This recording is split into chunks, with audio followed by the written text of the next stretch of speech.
ఫిబ్రవరి 16వ తేదీ శుక్రవారము రథసప్తమి రావడం జరిగినది.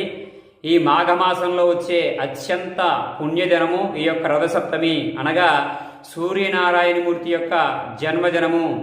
ఈ సృష్టి అంతటికీ కూడా ప్రత్యక్ష దైవము సూర్యనారాయణమూర్తి. కాబట్టి ప్రతి ఒక్కరూ కూడా చక్కటి ఆరోగ్యం పొందాలన్నా, ఆరోగ్యంతో మనం జీవించాలన్నా సరే ఈ యొక్క సూర్యనారాయణమూర్తి ఆరాధన అత్యంత అవసరము. ప్రధానంగా ఆయన యొక్క జన్మదినం రోజున, అనగా ఈ రథసప్తమి రోజున సూర్యనారాయణమూర్తి యొక్క ఆరాధన చేసుకోవడం ద్వారా మనందరికీ కూడా చక్కటి ఆరోగ్యం లభిస్తుంది.